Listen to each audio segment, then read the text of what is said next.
ఏం చేస్తున్నారండి అందరూ బాగున్నారా చదువుకుంటున్నారా సో నేనైతే హైదరాబాద్ వచ్చేసానండి చాలా మంది అడుగుతున్నారు కదా అక్క మీరు ఎప్పుడు వస్తారు హైదరాబాద్ కి అని చెప్పేసి హైదరాబాద్ వచ్చేసాను కాకపోతే ఒక 2 days వీడియోస్ అనేది పెట్టలేకపోయాను వచ్చిన తర్వాత ఇల్లు అంతా మెస్సీగా ఆల్మోస్ట్ 25 days దాకా నేను ఇంట్లో లేను సో ఇల్లంతా ఇంకా అర్థమయ్యే ఉంటది కదా మీకు ఇంట్లో ఆడవాళ్ళు లేకపోతే ఇల్లు ఎట్లుంటదో సో ఇంకా మిగతా పనులన్నీ చేసుకున్నాను అంటే ఇంకా కొన్ని పనులు అట్లనే ఉన్నాయి చేయాల్సినవి so apart from all those things నేనైతే ఇంకా ప్రిపరేషన్ అనేది ఈ రోజు నుంచి సీరియస్ ప్రిపరేషన్ అనేది స్టార్ట్ చేద్దామని ఫిక్స్ అయ్యాను అనమాట సో చాలా మంది అడుగుతున్నారు అక్క అసలు ఈ టైంలో చదవాలని అనిపించట్లేదు పిల్లలతో సమ్మర్ హాలిడేస్ లో అస్సలు చదవాలని రావట్లేదు ఏదైనా టిప్స్ చెప్పండి అని అంటే దానికి టిప్స్ చెప్పడం అనేది ఏముండదు ఇంకా పిల్లల్ని మనం బయటికి ఎక్కడికి పంపించలేము సమ్మర్ క్యాంప్స్ ఉన్నాయి కానీ సమ్మర్ క్యాంప్ కూడా నాకు పంపించడానికి అంత ఇష్టం లేదండి సో 3 hours ఆ 3 hours కి నేను మళ్ళీ మార్నింగ్ ఒక 1 hour టైం వేస్ట్ చేసుకోవాలి మళ్ళీ వాళ్ళని తీసుకొచ్చేటప్పుడు ఇంకొక 1 hour టైం వేస్ట్ అయితే అవుతుంది నాకు ఎందుకంటే బస్ కోసం వెయిట్ చేస్తా ఎండలో కూర్చొని వెయిట్ చేయాలన్నమాట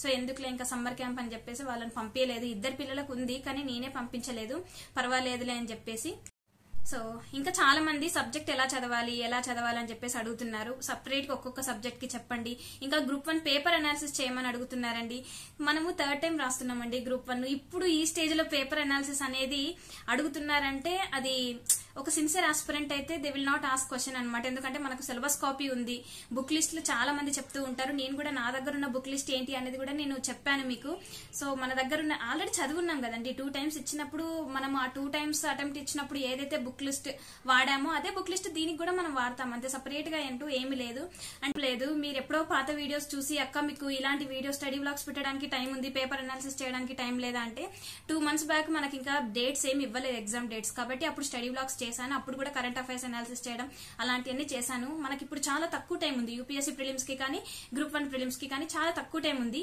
ఈ టైంలో నేను ప్రతిరోజు వ్లాగ్స్ చేస్తూ అంటే అన్ని చెప్పేంత టైం అయితే నా దగ్గర లేదండి అర్థం చేసుకుంటారని అనుకుంటాను చాలా మంది అనుకుంటారు స్టడీ వ్లాగ్స్ చేసే వాళ్ళు కేవలం వాళ్ళు వీడియోస్ కోసము వ్యూస్ కోసమే చేస్తున్నారు అని చెప్పేసి అనుకుంటారు నాకు తెలీదు అవతల వాళ్ళ సంగతి నాకైతే అస్సలు తెలీదు కానీ నేనైతే ఒక సిన్సియర్ ఆస్పిరెంట్ ని ఏ ఎగ్జామ్ రాసినా కూడా నేను చెప్తూ ఉంటాను నాకు ఎన్ని మార్క్స్ వచ్చినాయని ఎగ్జాక్ట్ మార్క్స్ చెప్పకపోయినా ఒక రేంజ్ 5 marks రేంజ్ అయితే ఖచ్చితంగా నేను చెప్తాను కీ వచ్చినప్పుడు ప్రిలిమినరీ కీ వచ్చినప్పుడు ఫైనల్ కీ వచ్చినప్పుడు రిజల్ట్స్ వచ్చినప్పుడు మన గ్రూప్ 4 రిజల్ట్స్ కూడా వచ్చినాయి ఆ గ్రూప్ 4 రిజల్ట్స్ లో కూడా నా ర్యాంక్ ఎంత ఉమెన్ కేటగిరీలో అంటే ఓపెన్ కేటగిరీలో నా ర్యాంక్ ఎంత ఉమెన్ లో ఎంత మా డిస్టిక్ లో ఎంత ఇచ్ అండ్ ఎవ్రీథింగ్ నేను బాక్స్ లో పెట్టి చెప్పానండి మీకు ఒకసారి చూడండి నా ప్రీవియస్ వీడియోస్ అంటే నేను నా ఛానల్ చూసే వాళ్ళందరికీ నేను ఒక సిన్సియర్ ఆస్పిరెంట్ నా కాదా అని డౌట్ వస్తుంది సో అందుకని చెప్పేసి చెప్పానమాట అంటే దిస్ టైం ఈ గ్రూప్ 1 ఎగ్జామ్ కూడా నేను చాలా ఛాలెంజింగ్ గా తీసుకున్నాను ఈవెన్ దో మీ అందరికీ తెలుసు అందరికీ హెల్త్ కండిషన్స్ ఏమంత సెట్ ఉండవు బాగుండవు అండ్ ఒక హౌస్ వైఫ్ గా ఉంటూ 2 పిల్లలతో ఉంటూ చదువుకుంటూ అంటే ఇట్లాంటి పెద్ద ఎగ్జామ్స్ కి ప్రిపేర్ అవ్వడం అంటే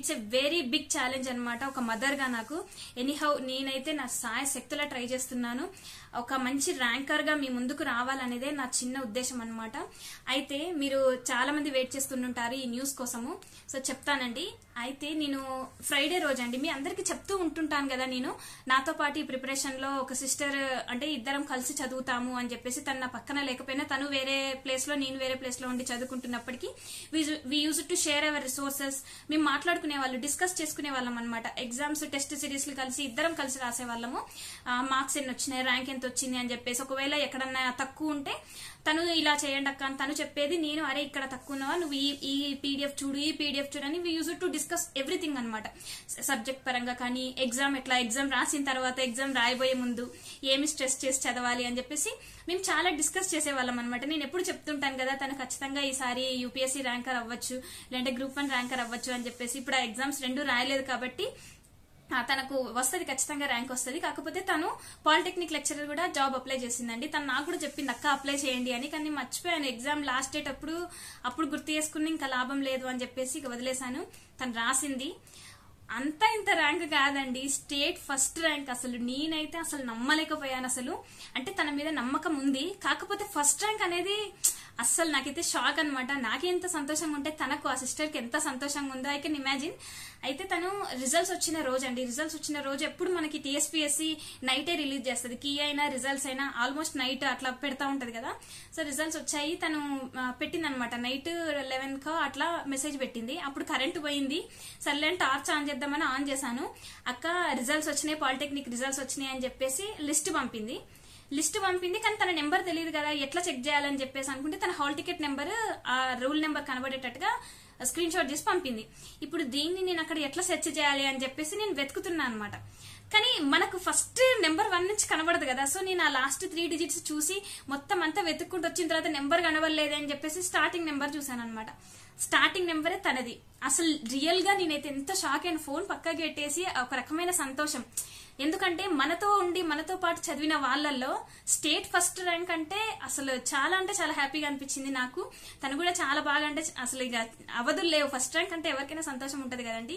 సో నిజంగా ఇక్కడ నేను ఈ విషయాలన్నీ చెప్పడానికి గల రీజన్ ఏంటిదంటే, మనకు ఒక ఎగ్జామ్ కానీ ఏదైనా సరే, జాబ్ కానీ ఏదైనా ఎగ్జామ్ కానీ ప్రిపేర్ అవుతున్నప్పుడు 2 కావాలండి. స్ట్రిక్ట్ గా ప్రిపేర్ అయ్యే వాళ్ళకి మాత్రమే చెప్తున్నాను. ఫస్ట్ థింగ్ కన్సిస్టెన్సీ అనేది ఖచ్చితంగా ఉండాలి. At any cost. మనకి ఎలాంటి సిచ్యువేషన్స్ వచ్చినా కన్సిస్టెన్సీ అనేది ఉంటుంది. 1-2 రోజులు చదవలేకపోతే ఓకే పక్కకు పెట్టొచ్చు, కానీ మిగతా హెల్త్ బాగాలేనప్పుడు అవి ఎక్స్క్యూజన్స్ ఉంటాయి. కానీ మిగతా అన్ని రోజుల్లో వీలైనంత వరకు కంటిన్యూస్ గా చదవాలి. అదే కన్సిస్టెన్సీ. నెక్స్ట్ థింగ్ పేషెన్స్ అనేది చాలా చాలా ఇంపార్టెంట్ అండి. ఓపిక అనేది ఖచ్చితంగా ఉండాలి. ఇలాంటి హార్డ్, అంటే ఇట్లాంటి పెద్ద పెద్ద ఎగ్జామ్స్ కి ప్రిపేర్ అవుతున్నప్పుడు అదే మనకు కీ అన్నమాట, సక్సెస్ కి కీ. అసలు తను ఆ ఎగ్జామ్ రాసేటప్పుడు తను ఎంత హార్డ్ సిచ్యువేషన్స్ ఫేస్ చేసిందంటే, she used to share everything అనమాట. వాళ్ళ రిలేటివ్స్ కి ఎవరికో హెల్త్ బాగాలేదనమాట. సో తన అత్తయ్య అనుకుంటా, తన అత్తయ్యనే, తను చనిపోయారనమాట. వాళ్ళ ఫ్యామిలీ వాళ్ళందరూ వెళ్లారు. తెల్లారితేనో ఎగ్జామ్ అనమాట. తను అసలు ఎలా ప్రిపేర్ అవ్వడానికి, అంటే ఇప్పుడు తను ప్రిపేర్ అయ్యేది TSPSC కి ప్రిపేర్ అవుతుంది. And at the same time తనకు ఇంజనీరింగ్ కెమికల్ ఇంజనీరింగ్ అనమాట తను. సో కెమికల్ ఇంజనీరింగ్ లో ఇట్లా రెండింటిని బయాస్డ్ గా ఉంటదా అని చెప్పేసి చాలా మంది అనుకుంటారు. 2 పడవల మీద 2 కాళ్ళు వేస్తున్నారు ఎందుకు, మీరు చదివితే ఇదన్నా చదవండి, గ్రూప్స్ కే చదవండి, అంటే TSPSC కానీ UPS కానీ 2 కాళ్ళ మీద వేయద్దు అని చెప్పేసి చాలా మంది అంటారు. కానీ తను ఈ ఎగ్జామ్ తో తను నిరూపించుకుంది అనమాట. ఇప్పుడు TSPSC అయినా UPSC అయినా 70% సిలబస్ అనేటువంటిది ఓవర్లాప్ అవుతుంది. కానీ ఇప్పుడు మనం చదివిన బీటెక్ కి మనం చదవబోతున్న TSPSC UPSC కి అసలు సబ్జెక్ట్ అనేది అసలు సంబంధమే ఉండదు. బీటెక్ చేసిన మనం డిగ్రీ డిఫరెంట్ గా ఉంటాయి సబ్జెక్ట్స్, ఇవి డిఫరెంట్ గా ఉంటాయి సబ్జెక్ట్స్. అయినప్పటికీ తను దీన్ని బ్యాలెన్స్ చేసుకుంటే దాన్ని బ్యాలెన్స్ చేసుకుంటే తను స్టేట్ ఫస్ట్ ర్యాంక్ వచ్చిందండి. సో ఇక్కడ నేను ఇదే చెప్పాలనుకుంటున్నాను. మనకు గాని ఖచ్చితమైన మనం ఇది గోల్ అనుకున్నాము అని అంటే ఖచ్చితంగా మనం చెయ్యొచ్చు. 2 కాళ్ళు 2 పడవలు ఇవన్నీ అవసరం లేదు. మరి తను ఎలా సాధించింది? చాలా మంది అంటారు ఇప్పటికి, నన్ను అక్క నువ్వు చదివితే Group 1 కే చదువు, Group 2 కే చదువు, UPSC కే చదువు. అట్లేం లేదు. నా నాలెడ్జ్ ఏ సబ్జెక్ట్స్ లో ఉందో ఆ సిలబస్ మీద ఏ ఎగ్జామ్ పడ్డా కూడా నేను అప్లై చేస్తా, నేను రాస్తాను అన్న ఒక్క నమ్మకం మీరు పెట్టుకోండి. అండ్ దేవుడు మాత్రం మనకు ఒక సక్సెస్ ని ఇచ్చే ముందు చాలా చాలా చాలా చాలా కష్టాలు ఇస్తాడు. అది మాత్రం డామ్ షూర్. తను అసలు వాళ్ళ మేనత్త చనిపోయారు ఒక దిక్కు, అండ్ వాళ్ళ ఫ్యామిలీ వాళ్ళు ఇంట్లో లేరు. తెల్లారితే ఎగ్జామ్, తనని తీసుకెళ్లడానికి ఎవరు లేరు. ఎలా అని చెప్పేసి తను ఏడ్చింది, లిటరల్లీ ఏడ్చింది. అక్క ఏంటక్క దేవుడు ఇంతగానం పరీక్ష పెడుతున్నాడు నాకు అని చెప్పేసి షీ లిటరల్లీ క్రైడ్ అనమాట. లేదురా వెయిట్ చేయి, ఇలాంటి కష్టాలు ఖచ్చితంగా దేవుడు ఇస్తూనే ఉంటాడు, దాన్ని మనం నిలదొక్కుని ఉండాలి అని చెప్పేసి. తను అసలు ఎగ్జామ్ రాస్తుందా రాదా అని కూడా డౌట్ వచ్చింది. ఇదే ఎగ్జామ్, పాలిటెక్నిక్ లెక్చరర్ ఎగ్జామ్. ఇంకో ఫ్యూ డేస్ తర్వాత వాళ్ళ మేనత్త వల్ల ఎవరైతే చనిపోయారో వాళ్ళ డాటర్ కూడా చనిపోయిందని చెప్పేసి న్యూస్ వచ్చేసరికి తను అసలు డైజెస్ట్ చేసుకోలేకపోయింది అనమాట. ఒక 1 మంత్ తను పడ్డ ఆవేదన ఏంటనేది నాకు తెలుసు. లిటరల్ గా తను, అంటే మేము రెగ్యులర్ గా కాల్స్ మాట్లాడుకుంటాం కాబట్టి చదివేది గానీ ఏదైనా పర్సనల్ ప్రాబ్లమ్స్ కూడా షేర్ చేసుకున్నాను. సో యాక్చువల్ గా చెప్పాలంటే తన పేరు కూడా నాకు రివీల్ చేయాలని లేదు, ఎందుకంటే ఆల్రెడీ షీ అచీవ్డ్. బట్ తనని Group 1 ర్యాంకర్ గానే నేను పేరు అనౌన్స్ చేయాలని చెప్పేసి అనుకుంటున్నాను. మీన్ వైల్ ఒకవేళ ఈ టీవీ ఛానల్స్ వాళ్ళు గనక ఇంటర్వ్యూ చేస్తే ఖచ్చితంగా ఆ లింక్ నేను షేర్ చేస్తాను. మీకే అర్థమైపోతుంది. కెమికల్ ఇంజనీరింగ్ లో polytechnic lecturer state 1 rank number 1 మీకు తెలిసిపోతుంది ఖచ్చితంగా. ఆ ఇంటర్వ్యూ చూసి మీరే ఇక్కడికి వచ్చి చెప్పండి, అక్క మీరు చెప్పిన ఫలానా తన పేరు ఇదేనా అని చెప్పేసి మీరే నా కమెంట్ సెక్షన్ లో చేస్తారు. ఎందుకంటే నాతో పాటు ఉండి తను చదివి అచీవ్ చేసింది. అండ్ క్లిష్ట పరిస్థితుల్లో దేవుడు అంత క్లిష్ట పరిస్థితులు ఇచ్చినప్పటికీ తను వెనకడుగు వేయకుండా ఎగ్జామ్ రాసింది. తను ఇప్పుడు నిరూపించుకుంది. నేను తనకు అదే చెప్పాను, అరే దేవుడు మనల్ని చాలా రకాలుగా కష్టపెడతాడు, అయినప్పటికీ మనం ఎవరైతే అన్ని దిగమింగుకొని నిల్చుంటారో గట్టిగా వాళ్ళకే సక్సెస్ ఇస్తాడు అని చెప్పేసి. ఇన్ కేస్ తను అదే బాధలో ఉండి ఎగ్జామ్ రాయకుండా ఉంటే తను స్టేట్ ఫస్ట్ ర్యాంక్ అనేటువంటిది చూసుండేదా? తను చూసుండేది కాదు. అంత క్లిష్ట పరిస్థితిలోనూ చదువుకుంటూ ఎంటైర్లీ డిఫరెంట్ సిలబస్. ఇటు TSPSC సిలబస్ అనేది, కెమికల్ ఇంజనీరింగ్ సిలబస్ అనేది చాలా డిఫరెన్స్. అయినప్పటికీ 1 మంత్ ముందు ఇది చదువుకుంటూ ఇవన్నీ చేయడం అంటే it's not a simple thing అనమాట. నాకైతే చాలా అంటే చాలా హ్యాపీగా ఉంది నాకు. అసలు తనకి కంగ్రాచులేషన్ సిస్టర్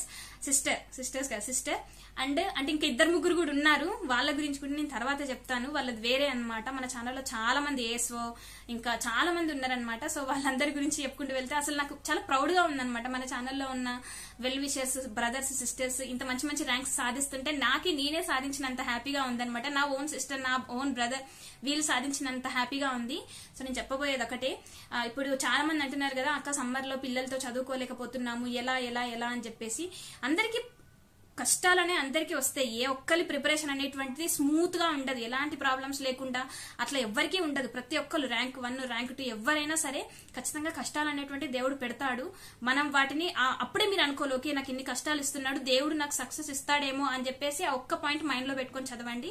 నాకు ఉన్నారండి పిల్లలు, ఇప్పుడు వాళ్ళని చూసుకుంటూ ఇంట్లో పనులన్నీ చూసుకుంటూ నా హెల్త్ ని చూసుకుంటూ మెయిన్ గా ఇంత చదువుకోవాలి అని అంటే it's a very hectic schedule అనమాట నాకు. అంటే యూట్యూబ్ రన్ చేసుకుంటూ, అందుకని ఇంకా వీడియోస్ అనేటువంటి తగ్గిద్దామని చెప్పేసి అనుకుంటున్నాను. ఇంకా తగ్గించాల్సిందే. ఎప్పుడైనా 15K వచ్చినప్పుడైతే ఒకసారి లైవ్ లోకి వస్తానండి. మధ్యలో ఏదైనా ఇన్ఫర్మేషన్ అనిపించినప్పుడు వీక్లీ 1 or 2 వీడియోస్ అయితే చేస్తాను, అంతే, అంతకు మించి చేయను.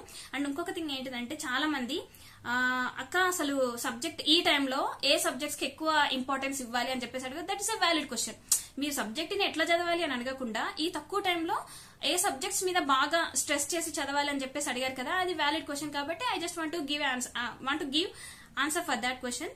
సో నేనేమనుకుంటున్నానంటే ఫస్ట్ థింగ్ అండి, మీ అందరికీ తెలుసు నన్ను చాలా మంది కరెంట్ అఫైర్స్ గా రాని అని అంటుంటే నిజంగా ఫీల్ వెరీ ప్రౌడ్ అండి, చాలా హ్యాపీగా అనిపిస్తుంది. కానీ మీరంతా పెద్ద పెద్ద బిరుదులు ఇచ్చినప్పుడు దానిని నిలబెట్టుకోవాలి. ఖచ్చితంగా ఎగ్జామ్ ఈసారి బాగా రాయాలి.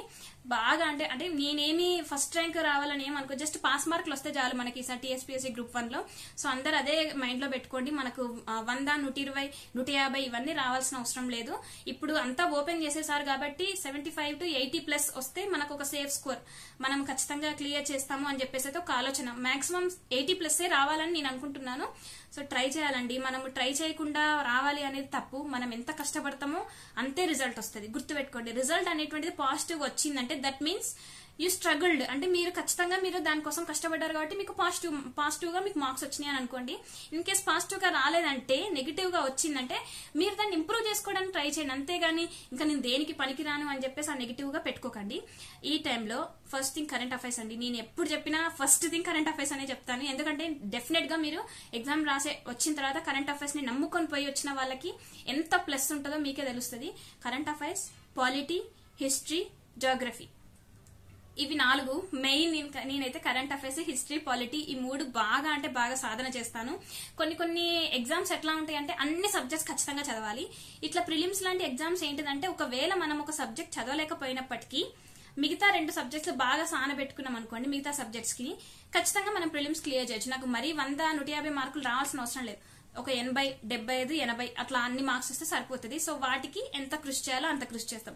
ఎందుకంటే ఖచ్చితంగా 15 to 20 మార్క్స్, 15, 18 ఆ రేంజ్ లో మనకి యాప్టిట్యూడ్ ఉంటుంది, అదొకటి ఉంటుంది. మన కరెంట్ అఫైర్స్ ఉంటాయి, ఇంకా హిస్టరీ, జాగ్రఫీ, ఈ పాలిటీ, వీటన్నిటి మీద కొన్ని క్వశ్చన్స్ ఉంటాయి. అన్ని సబ్జెక్ట్స్ లో అంత పర్ఫెక్ట్ కాకపోయినా 70% నాలెడ్జ్ ఉంటే డెఫినెట్ గా మన ప్రిలిమ్స్ క్లియర్ చేయొచ్చు. అదొక్కటి గుర్తుపెట్టుకోండి. కరెంట్ అఫైర్స్ ఒక నాలెడ్జ్ పెట్టుకొని 50 to 60% సబ్జెక్ట్ నాలెడ్జ్ ఉన్నప్పటికీ హాఫ్ నాలెడ్జ్ తో కూడా పోయి ప్రిలిమ్స్ క్లియర్ చేయొచ్చండి. ట్రస్ట్ మీ, డెఫినెట్ గా చేయొచ్చు. కాకపోతే బేసిక్స్ అనేటువంటి స్ట్రాంగ్ గా ఉండాలి. అదే చెప్తున్నాను, బేసిక్స్ అనేటువంటి స్ట్రాంగ్ గా ఉండాలి. ఈ టైంలో మీరు చేయాల్సిందల్లా నేను చెప్పిన ఈ సబ్జెక్ట్స్ పెట్టండి. అండ్ ఎన్సీఆర్టీ బుక్స్ ని ఒక్కసారి రివైజ్ చేయండి. ఎన్సీఆర్టీ బుక్స్ ని ఒక్కసారి రివైజ్ చేయండి ఎగ్జామ్ లోపు. ఖచ్చితంగా మీరు 60 పెట్టుకుంటే ఖచ్చితంగా మీరు 70 క్రాస్ చేయగలుగుతారు, అది మాత్రం డెఫినెట్ గా. So once again congratulation sister. మన ఛానల్లో ఇంకా మంచిగా అంటే బాగా ర్యాంక్స్ రావాలని చెప్పేసి మనసారా కోరుకుంటున్నాను. అండ్ గ్రూప్ 1 లో కూడా మంచి మార్క్స్ సాధించండి. దానికి కావాల్సిందల్లా మంచిగా చదువుకోండి, కరెంట్ అఫైర్స్ ని బాగా పెంచుకోండి, అంటే నాలెడ్జ్ అనేటువంటిది పెంచుకోండి. And at the same time test series బాగా రాయండి. ఏ టెస్ట్ సిరీస్ తీసుకోవాలక్క అని చెప్పేసి నన్ను అడగద్దు.